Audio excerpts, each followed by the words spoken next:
Olimpiade Maida yang dihelat di Rusia ini merupakan salah satu olimpiade sains tersulit di dunia. Mengapa demikian? Karena soal-soal matematika dan fisika yang dipertandingkan dibuat oleh para ilmuwan Rusia yang ahli di bidangnya. Dan luar biasanya dari total 200 peserta, anak Indonesia sukses mengukir prestasi meraih medali emas dan perunggu di ajang bergengsi ini.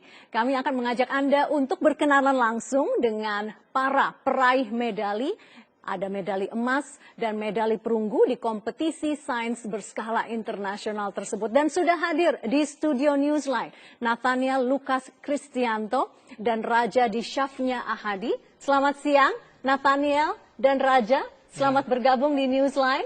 Selamat siang. Selamat siang. Oke.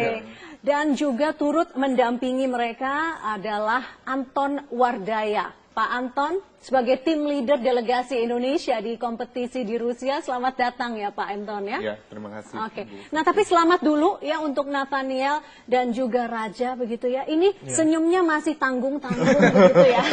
Nah, sekarang baru agak lepas begitu ya. Apa rasanya bisa mendapatkan medali emas pada saat di kompetisi di Rusia, Nathaniel? Ya, saya sih bersyukur sekali ya, karena waktu sebelumnya saya melihat soal-soal tahun sebelumnya itu, waduh, kayak susah banget gitu loh. Oke. Tapi ya beruntunglah, tahun ini saya bisa mengerjakannya dengan baik. Apakah Anda, bagaimana persiapan Anda waktu itu? Apakah memang, kan tadi katanya Nathaniel sudah punya soal-soal tahun sebelumnya, apakah persiapannya seperti apa itu waktu itu? Ya, saya belajar intensifnya itu 1 bulan sebelum keberangkatan ini. 1 bulan itu cukup ya Pak Anton ya? Sebenarnya sudah belajar lama Sudah lama ya? Tapi 1 bulan kita intensifkan untuk memaksimalkan. Soalnya kan apalagi Niel ini kan berasal dari kota Semarang, seperti itu. Oke, berarti memang sudah biasa lah ya sebenarnya, ya cuman memperhatikan soal-soalnya saja begitu ya. Oke. Nah, pada saat disebut namanya, ya, waktu itu ya, juara pertama emas untuk Indonesia. Biasanya seperti itu ya Pak Anton ya, baru disebut namanya ya. Apa yang ada di benaknya Nathaniel? Ingat tidak waktu itu? Ya, kaget aja sih. Masih kaget atau memang sepertinya saya akan juara? Ada tidak perasaan-perasaan, insting-insting tersebut? Ya, sebenarnya enggak yakin kalau bisa dapat emas. Kenapa sempat tidak yakin? Kenapa ada perasaan sempat tidak yakin? Apa yang Anda lihat di sekeliling Anda waktu itu, Nathaniel? Ya kan persaingannya ketat gitu. Ada orang dari Rusia, dari Rumania, dari Singapura. Ya. Itu 3 negara tersebut delegasinya kuat-kuat begitu, ya, menurut Anda? Kuat. Ya, jadi ya kayak, aduh, gimana ini nanti? Sempat masih khawatir begitu? Iya. Ya. Tangannya jangan diremas-remas, kan udah menang, udah juara gitu, tangannya masih diremas-remas. Sudah juara, luar biasa. Ini mengharumkan nama Indonesia loh. Ya. Nathaniel, saya boleh tahu nggak, ini sudah ikut kompetisi internasional di Rusia dengan pesaing yang yang kuat-kuat begitu, tapi tangannya masih diremas-remas. Kenapa? Ya. Agak deg-degan. Agak deg-degan, oke, nggak apa-apa. Kalau untuk juara boleh, apapun yang dirasakan boleh begitu ya. Sekali lagi selamat. Saya ingin ke Raja juga ya. Raja mendapatkan medali perunggu. Masih ingat tidak rasanya waktu Indonesia dan nama Raja yang dipanggil waktu itu? Ya waktu itu sih pas dipanggil ya. Ya seneng aja gitu bisa dapat perunggu. Soalnya nggak nyangka juga gitu. Saya itu Maida ini pertama kali saya ikut internasional, jadi saya tidak tahu kayak lawannya tuh sepintar apa ya. Jadi saya yang ngerjain yang saya bisa aja gitu, tapi abis itu tiba-tiba dapat perunggu gitu ya, senang juga. Iya, bersyukur ya, luar bersyukur. biasa bisa mengharumkan nama Indonesia. Nah itu tadi sekilas ya, apa yang ada di benak anak-anak hebat ini Pak Anton ya, tapi Anda mengetahui bagaimana kerja keras mereka ya.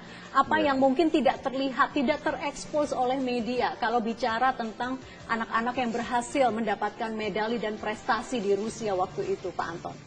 Ya, kalau kita lihat dari prestasi ini kan membuktikan sebenarnya anak Indonesia itu tidak kalah dengan anak-anak negara lain. Ya, terbukti dari Olimpiade ini sebenarnya emas itu kan cuma ada 1 dan diraih oleh anak Indonesia. itu membuktikan bahwa anak Indonesia mampu seperti itu. Dan saya lihat bahwa Niel sama Raja ini kan bukan dari Jakarta ya, tapi dari daerah gitu. Dan ini membuktikan anak daerah pun tidak kalah dengan anak-anak Jakarta. Kalau Nathaniel, ini sejak kapan ya mulai jatuh cinta dengan matematika? Ya, saya Senyum lagi.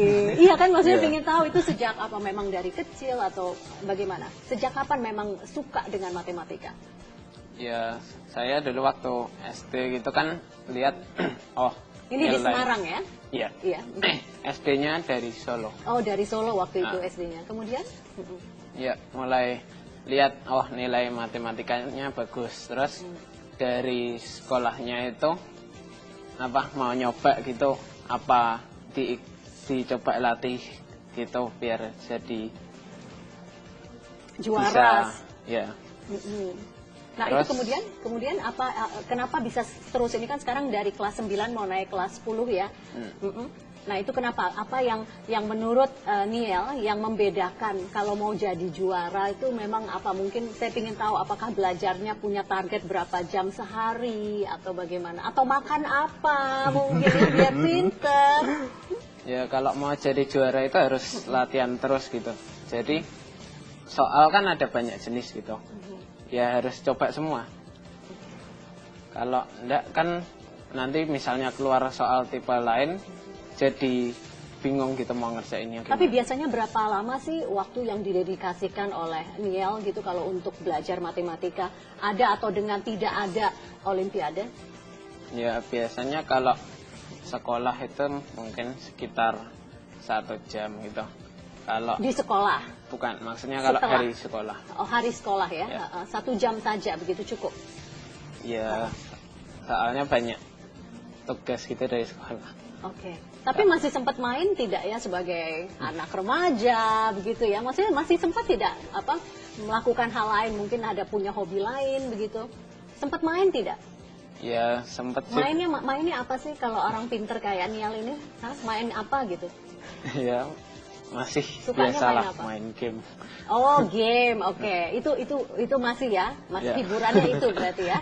Nah, kalau Raja berapa banyak waktu yang didedikasikan untuk belajar fisika? Ya kalau di sekolah ya kan ada ini ya program anak olimpiade gitu. Jadi dia untuk yang kita daftar sebagai anak olimpiade gitu dikasih kelas khusus gitu olimpiade.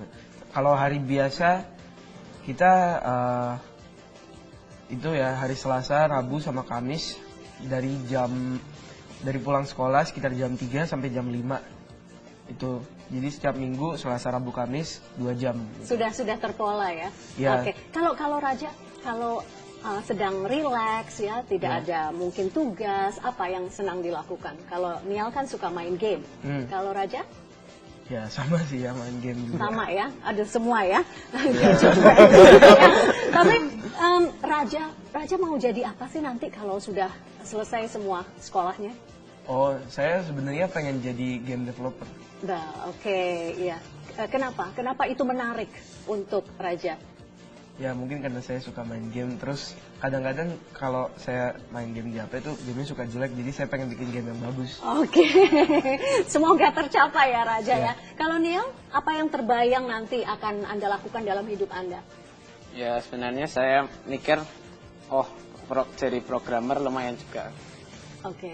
Terus juga kan karena di sekolah juga ada ekstra game design, saya juga tertarik masuk game design. Semua masih berbau game ya, programmer dan sebagainya, tapi tidak apa-apa ya. Yang penting bisa mengharumkan nama Indonesia dan melakukan hal-hal yang sesuai dengan hati begitu ya. Tapi Pak Anton, terakhir ya, tetap ini walaupun memang dari daerah, tapi kan berasal dari kota-kota yang memang secara infrastruktur dan fasilitas pendidikannya sudah jauh lebih lengkap. Nah, kalau tadi Pak Anton bilang bahwa memang kalau mau belajar matematika atau fisika itu orang Indonesia tuh bisa, potensinya ada begitu ya. Nah, bagaimana dengan pemerataan di seluruh Indonesia yang memang kita tahu belum merata gitu fasilitas pendidikannya? Ya makanya saya sendiri sering mengadakan pelatihan-pelatihan ke daerah-daerah untuk mentraining guru-guru di sana juga. seperti itu. Sejauh Suka. mana Anda percaya bahwa berlian-berlian ya, intan-intan Indonesia yang luar biasa seperti Raja maupun Niel ini masih tersebar di pelosok Indonesia? Masih banyak berlian-berlian di daerah-daerah pelosok di Indonesia. Dan itu saya yakin kalau itu bisa dipoles, Indonesia akan luar biasa anak-anaknya. Itu. Baik. Dan saya ingin melihat anak-anak Indonesia tersenyum dengan masa depan yang cerah. Pak Anton, Raja, dan Nathaniel, terima kasih sudah bergabung. Kami bangga dengan prestasi Anda. Terus semoga cita-citanya tercapai ya. Ya, Oke. amin. Ya, pemirsa tetaplah bersama kami. Newsline akan kembali dengan berbagai informasi menarik lainnya.